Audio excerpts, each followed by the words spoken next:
simu pia na hao, furaha sio mfano, ukabila ndio kwao. Hapo nishafika, ukweli na hakika, kadiri ninashika, furaha kwa lahiki, ndio kwa mashabiki, baji kuziki, beef na fiki, hit na dhiki, muda muna wiki, mimi na hip ziki, split ni mukiki, kutafuta ziki, kwa makini mfulisi, za mchima la silly, feel me. Don't you know we're talking about a revolution song?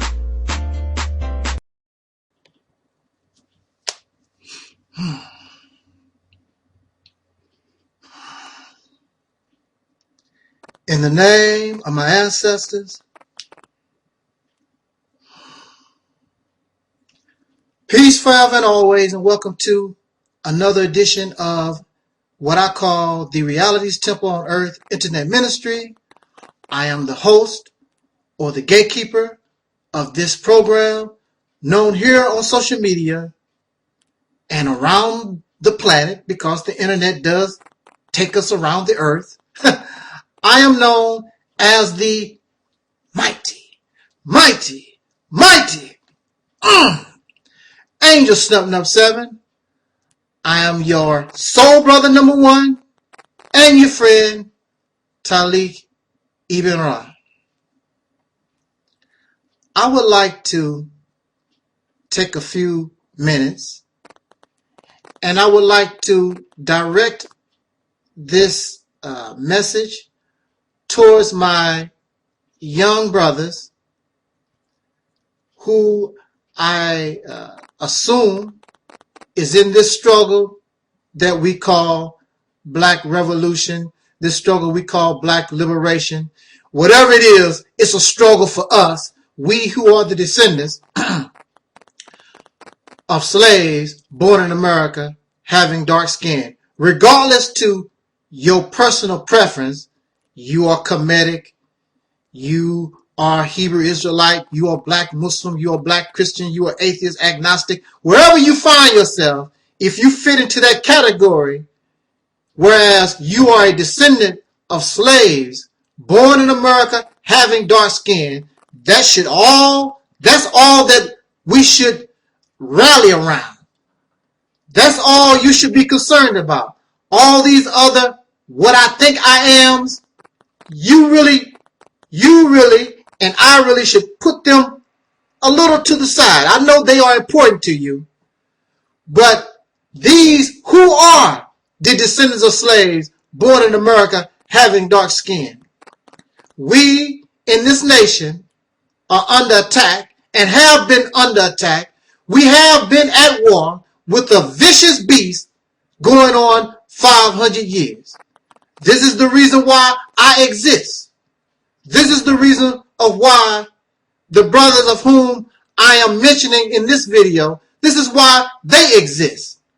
Because if we were not under attack, if we were not in a war, in a battle, there would be no need for myself to exist. There would be no need for a young Pharaoh. There would be no need for a young Marcus, except in a different type of light, a different position that we find ourselves in our community. But we find ourselves where we are right now because these of whom we are birthed from continue to suffer injustice. We are denied freedom and equality. So with that said, I could be considered your elder. In fact, I am your elder. And this is speaking, of course, anyone can listen to this video, but I'm directing my thoughts to young Pharaoh and young Marcus. In fact, all of you brothers and sisters who have a certain amount of youth. I myself, although I'm your elder, I will be considered what they call middle age. Those who dislike me call me an old man. Those who dislike me, they call me an old man. And in most cases, I look younger and probably much healthier than they are. Silly, silly people. How are you going to change your condition having an infantile mind. I'm coming and speaking to young Pharaoh and young Marcus because I perceive these brothers, although they have youth, they have a certain amount of maturity, because if they were not mature in the mind, there are not or would not be older people by the thousands, it seems, listening to them. So I want to reach out and talk to Brother Young Pharaoh and Brother Marcus, and again, all of you younger people. I am so impressed. I am so happy that you are in the struggle. I am so happy that you are interested in the condition of our people who have yet to become a people. That's your number one problem. Ever since the slaves were physically released from bondage by the pink races all those many years ago. Although we are called a people, my people, we are not my people. We are groups of individuals that have become scattered all over this nation. So you belong to this group. You belong to that group. I belong to this group. You think this way. I think that way. We are numerous various divisions as groups of people, but not as a collective. We are not a people. We have the same common problems, and we have the same common enemy, but yet and still, we are not a people, and we should unite and rally around the fact that we do have a common problem. We look similar, act and behave similar, and above all, we have a common enemy that we all know have been trying for countless years, seeking our inevitable or eventual destruction. It seems as though they have been successful upon us mentally. But of course, that's not good enough. I don't want to see you at all. So the things that I'm saying right now, we are familiar and we know. I want to speak to these brothers, especially our younger people who follow and listen to your elders. I'm your elder, but you will not probably listen to me because I'm in the wrong place to be real. I'm not going to tell you fairy tales so that you can feel good. I'm not going to tell you stories and make claims of a history I know that we had nothing to do with. You may be related to your mother, of course. You may be related to your father, of course. They're your parents. But you cannot claim their history. How can you claim a history when you did not even exist? So your father bought a car in 1964. You was not born until 1968. How are you going to claim a car in 1964 when you were not even born? Of course, that car may be passed down to you, but you had nothing to do with the history. You were not there when the car was bought. You were not there for the first 100,000 miles it was driven. You did not exist. And this is our problem, trying to claim things that we had nothing to do with because we're not creating a history ourselves that we can be proud of. I want to talk to you, young Pharaoh. I want to talk to you, Brother Marcus. I don't want to take a lot of your time, but I would hope that you could bear with me within the next few minutes, less than an hour. Could you give your brother an hour? Let us talk. Also, for those who really would like to converse, my telephone number is in the description box of this video. My email is in the description box of this video. There is nobody that have called myself that I did not speak with. And I try to be courteous and civil and respectful, no matter what your opinion may be. Because I understand that our belief, that gives us the inspiration, the encouragement to carry on. And if you need that, then so be it. I have no problem with that. However, please allow me to critique these things. Because at one time, I was like yourself. I was a black Muslim. I was a black power family. I was a black Christian. I was black. I don't even call myself black anymore. So I was there. I walked in those steps. I'm familiar with all those things. I am not new. I have been in this struggle. I have been familiar with this condition ever since I was a little boy. And I want you to listen, Brother Marcus and Brother Farah Allah. Listen to me. I want to tell you a little bit of my story so that you can apply it to yourself. I don't know where in the struggle, the teachings or whom you listen to inspire you in order to participate in the struggle. But my influence, my start, my genesis began with the Nation of Islam. Around, I would say, maybe 8 or 9 years old, I always have been able to read pretty well. So it could have been even younger. And the teachings of the Honorable Elijah Muhammad in those books, Message to the Black Man in America, The Fall of America, and so forth, all of his books are written very simply. You don't have to be a PhD. You don't have to have a master's degree. You don't even have to have a high school education to understand what is written in the books called Message to the Black Man in America and all the books written by the Most Honorable Elijah Muhammad.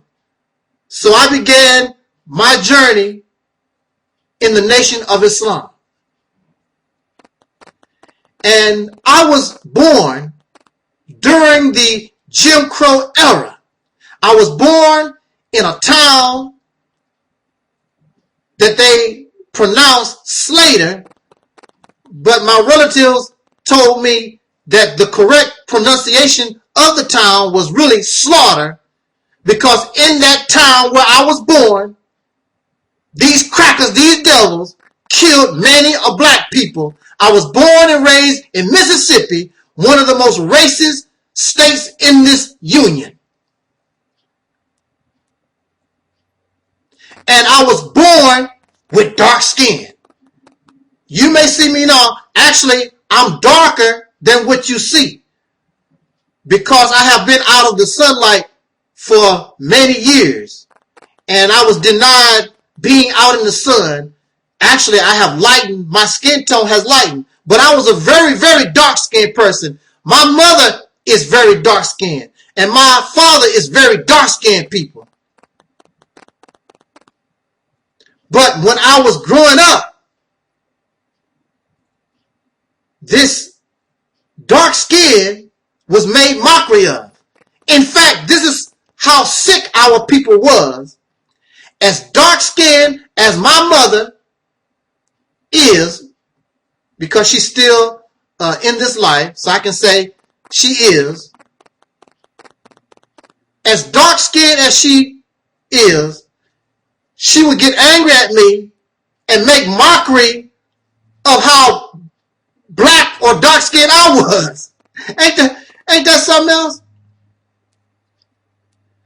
This shows you how, now this is self-hatred.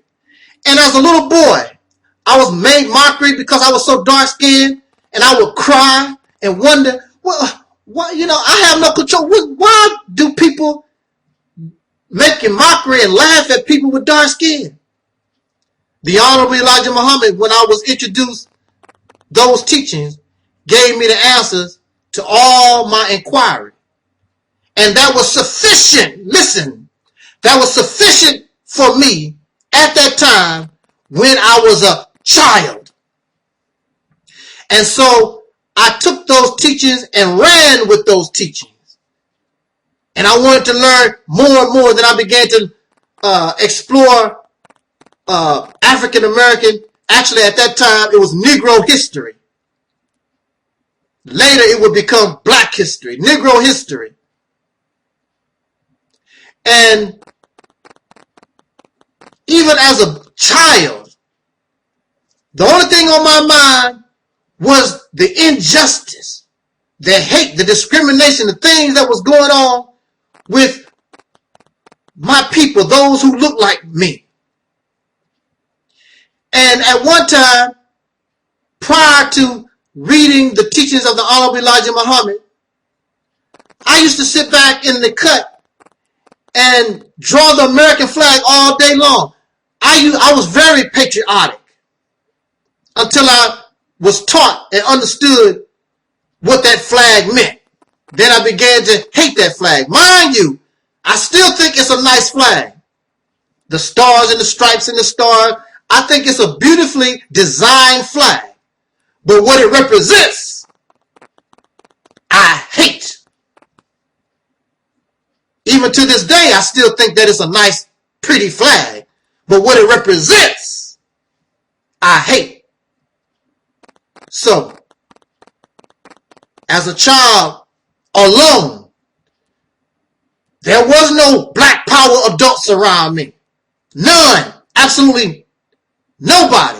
There was nobody even like those who followed Dr. King around me. I was by myself alone. But when they asked me to stand up and put my hand on my heart and pledge allegiance to the flag and all that stuff, I refused. And I kept refusing even until my teens, all by myself.